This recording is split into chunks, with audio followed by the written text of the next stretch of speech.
अस्सलाम वालेकुम। आज हम टीईटी एग्ज़ाम के तहत हिस्ट्री इस मज़मून में हिस्ट्री के सवालात और उसके जवाब देखेंगे जो आपको टीईटी एग्ज़ाम में बहुत ज़्यादा कारआमद साबित हो सकते हैं।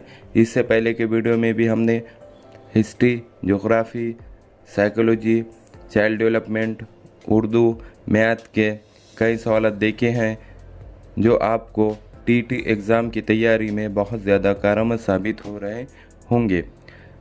आज हम हिस्ट्री में सबसे पहला सवाल देखेंगे कि करेंगे या मरेंगे ये नारा किसने दिया। कौन सा नारा? करेंगे या मरेंगे।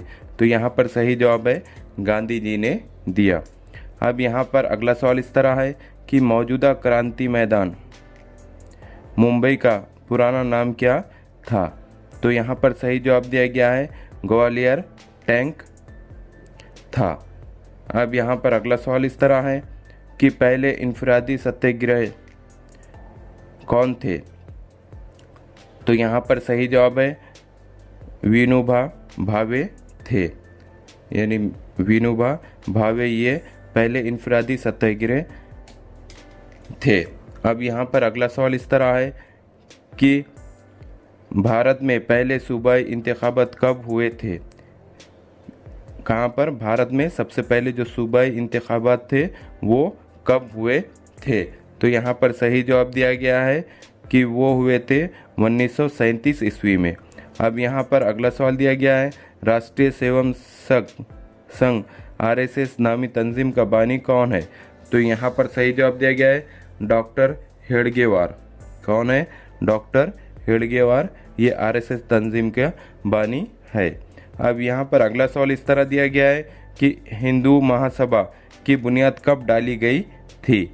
तो यहाँ पर सही जवाब दिया गया है 1915 ईस्वी में डाली गई थी।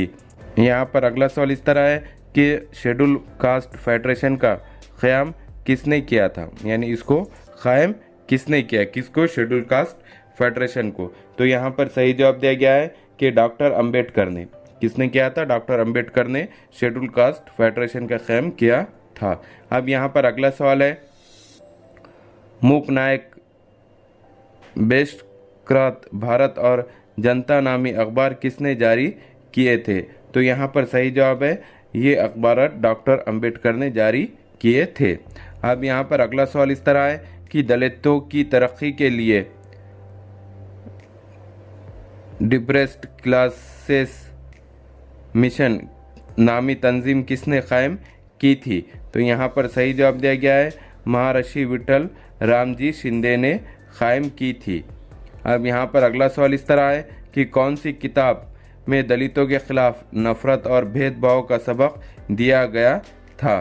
तो यहाँ पर सही जवाब दिया गया है मुनु समरनी में दिया गया था। अब यहाँ पर अगला सवाल इस तरह है कि भारत में कम्युनिस्ट पार्टी का क़याम कब अमल में आया। कौन सा? कम्युनिस्ट पार्टी का। तो यहाँ पर सही जवाब दिया गया है 1925 ईस्वी में कम्युनिस्ट पार्टी का क़याम अमल में आया। अब यहाँ पर अगला सवाल दिया गया है कि अखिल भारतीय किसान सभा किसने और कब कायम की। कौन सी? अखिल भारतीय किसान सभा किसने और कब कायम की। तो यहाँ पर सही जवाब दिया गया है कि प्रोफेसर NG रंगा ने कायम की और ये कायम हुई 1936 ईस्वी में। अब यहाँ पर अगला सवाल इस तरह है कि कांग्रेस का तारीखी फैज़पुर इजलास कब हुआ था। कौन सा? तारीखी फैज़पुर इजलास कब हुआ था, किसका? कांग्रेस का।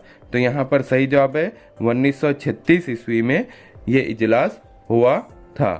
अब यहाँ पर अगला सवाल इस तरह पूछा गया है कि अखिल भारतीय किसान सभा का सदर कौन था। किसका? अखिल भारतीय किसान सभा जो है उसका सदर कौन था। तो यहाँ पर सही जवाब दिया गया है स्वामी सज्जानंद सरस्वती ये अखिल भारतीय किसान सभा का सदर था।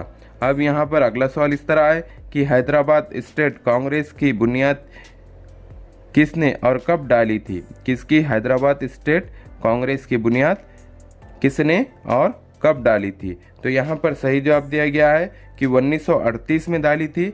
और किसने डाली थी? स्वामी रामानंद तीर्थ ने डाली थी। अब यहाँ पर अगला सवाल इस तरह है कि इनकलाबियों के चाटगाम की इस्लाह खानों पर कब कब्जा कर लिया था? तो यहाँ पर सही जवाब दिया गया है 18 अप्रैल 1930 को कब्जा कर लिया था। अब यहाँ पर अगला सवाल दिया गया है, सानरस नामी अंग्रेज अफसर को किसने गोली मारी थी?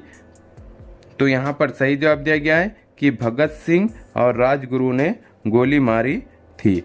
अब यहाँ पर अगला सवाल इस तरह पूछा गया है कि काकोरी साजिश का वाक़या कब पेश आया था? तो यहाँ पर सही जवाब दिया गया है कि 9 अगस्त 1925 ईस्वी को काकोरी साजिश का वाक़या पेश आया था। अब यहाँ पर अगला सवाल इस तरह पूछा गया है कि अमेरिका और कनाडा में मुक़ीम भारतीयों ने कौन सी पार्टी कायम की थी? तो यहाँ पर सही जवाब दिया गया है, वो पार्टी का नाम था गदर, जो अमेरिका और कनाडा में मुक़ीम भारतीयों ने कायम की थी। अब यहाँ पर अगला सवाल इस तरह पूछा गया है कि इंडिया हाउस की बुनियाद किसने डाली थी? किसकी इंडिया हाउस की बुनियाद? तो यहाँ पर सही जवाब दिया गया है, श्यामजी कृष्ण वर्मा ने इंडिया हाउस की बुनियाद डाली थी। अब यहाँ पर अगला सवाल इस तरह पूछा गया है कि किस इनकलाबी ने करजन और आयली नामी अंग्रेज़ों को हलाक कर दिया था? तो यहाँ पर सही जवाब दिया गया है, मदन लाल धनगरा ने इन्हें हलाक कर दिया था। अब यहाँ पर अगला सवाल इस तरह है कि आलमी सोशलिस्ट कॉन्फ्रेंस में किसने भारतीय परचम लहराया था? तो यहाँ पर सही जवाब दिया गया है, मैडम कामा ने लहराया था। अब यहाँ पर अगला सवाल इस तरह है कि राज बहादुर बोस और उनके साथियों ने किस अंग्रेज वाइसराय पर बम फेंका था? यहाँ पर सही जवाब दिया गया है कि लॉर्ड हार्डिंग पर बम फेंका था। अब यहाँ पर अगला सवाल इस तरह पूछा गया है कि अनुशीलन समिति का सरबराह कौन था? तो यहाँ पर सही जवाब इस तरह है कि वीरेंद्र कुमार घोष ये सरबराह था। अब यहाँ पर अगला सवाल पूछा गया है कि हिंदुस्तान सोशलिस्ट रिपब्लिकन एसोसिएशन की बुनियाद कब रखी गई थी? तो यहाँ पर सही जवाब दिया गया है कि इसकी बुनियाद 1928 को रखी गई थी। अब यहाँ पर अगला सवाल इस तरह है कि गांधी जी ने दूसरी गोलमेज कॉन्फ्रेंस में कब शिरकत की थी? किसने? गांधी जी ने। और दूसरी गोलमेज कॉन्फ्रेंस में कब शिरकत की थी? तो यहाँ पर सही जवाब है कि 1931 ईस्वी में शिरकत की थी। अब यहाँ पर अगला सवाल है कि विदेशी माल से लदे ट्रक के नीचे लेटकर किसने कुर्बानी दी थी? तो यहाँ पर सही जवाब दिया गया है कि बाबू गेनू ने कुर्बानी दी थी। अब यहाँ पर अगला सवाल इस तरह है कि दांडी यात्रा का कुल सफ़र कितने किलोमीटर का था? कौन सा? जो दांडी यात्रा जो निकली थी उसका कुल सफ़र कितने किलोमीटर का था? तो यहाँ पर सही जवाब दिया गया है कि वो सफ़र था 387 किलोमीटर का। कितना था? 387 किलोमीटर का ये पूरा सफ़र था। अब यहाँ पर अगला सवाल इस तरह है कि खान अब्दुल गफ्फार खान ने कौन सी फ़ौज तैयार की थी? किसने? खान अब्दुल गफ्फार खान ने। तो यहाँ पर सही जवाब दिया गया है, खुदाई खिदमतगार की फ़ौज तैयार की थी। किसने? खान अब्दुल गफ्फार खान ने। अब यहाँ पर अगला सवाल पूछा गया है कि गांधी जी नमक का कानून तोड़ने के लिए दांडी कब पहुँचे थे? कौन सा कानून तोड़ने के लिए? नमक का कानून तोड़ने के लिए। तो यहाँ पर सही जवाब दिया गया है 5 अप्रैल 1930 को पहुँचे थे। अब यहाँ पर अगला सवाल पूछा गया है कि साइमन कमीशन भारत में कब आया था? कौन सा? साइमन कमीशन जो था वो भारत में कब आया था? तो यहाँ पर सही जवाब दिया गया है कि वो आया था 1927 ईस्वी को। कब आया था? 1927 ईस्वी को साइमन कमीशन भारत में आया था। अब यहाँ पर अगला सवाल पूछा गया है, चौरी चौरा का वाक़या कब पेश आया था? तो यहाँ पर सही जवाब दिया गया है कि ये वाक़या 5 फरवरी 1922 ईस्वी को पेश आया था। अब यहाँ पर अगला सवाल है कि अदम ताउन की तहरीक की तजवीज़ कब मंजूर हुई थी? कौन सी अदम ताउन जो तहरीक थी उसकी तजवीज़ कब मंजूर हुई थी? तो यहाँ पर सही जवाब दिया गया है 1920 को ये मंजूर हुई थी। अब यहाँ पर अगला सवाल है कि जलियांवाले बाग के कत्ल आम की मजम्मत में किसने सर का खिताब वापस किया था? कौन सा जो जलियांवाला बाग का जो कत्ल आम हुआ था उसकी मजम्मत में किसने सर का खिताब वापस किया था? तो यहाँ पर सही जवाब दिया गया है रविंद्रनाथ टैगोर ने अपना जो सर का खिताब जो मिला था वो अंग्रेज़ों को वापस कर दिया था। अब यहाँ पर अगला सवाल है कि जलियांवाले बाग का वाक़या कब पेश आया था? यानी ये कब पेश आया था? तो ये वाक़या पेश आया था जलियांवाला बाग का 13 अप्रैल 1919 ईस्वी में जलियांवाला बाग का वाक़या पेश आया था। अब यहाँ पर अगला सवाल है जुल्म और नाइंसाफ़ी के ख़िलाफ़ अदम तशद्दुद से किए जाने वाला एहतजाज क्या कहलाता है? तो यहाँ पर सही जवाब दिया गया है कि ये एहतजाज सत्याग्रह कहलाता है।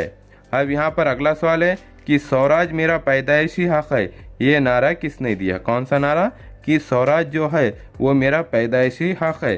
तो ये नारा दिया था लोकमान्य तिलक ने। किसने दिया था ये नारा? लोकमान्य तिलक ने दिया था। अब यहाँ पर अगला सवाल पूछा गया है कि होम रूल तहरीक किसने शुरू की थी? जो होम रूल जो तहरीक थी वो किसने शुरू की थी?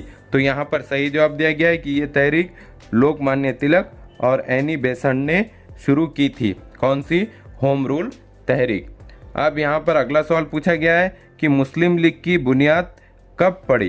यानी जो मुस्लिम लीग जो पार्टी थी उसकी बुनियाद कब पड़ी? तो यहाँ पर सही जवाब दिया गया है कि उसकी बुनियाद 1906 ईस्वी में पड़ी। अब यहाँ पर अगला सवाल पूछा गया है कि सेमिना प्रेटन नामी नावल किसने लिखा? यहाँ पर सही जवाब दिया गया है बाबा पदमन जी ने लिखा इस नावल को। अब यहाँ पर अगला सवाल पूछा गया है कि यक्कम चंद्र ने कौमियत और हुब्बुल वतनी पर कौन सा नावल लिखा? तो यहाँ पर सही जवाब दिया गया है कि वो नावल था आनंद मठ जो हुब्बुल वतनी पर लिखा गया था।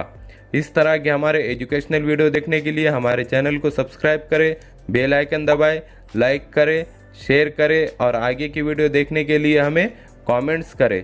Thank you.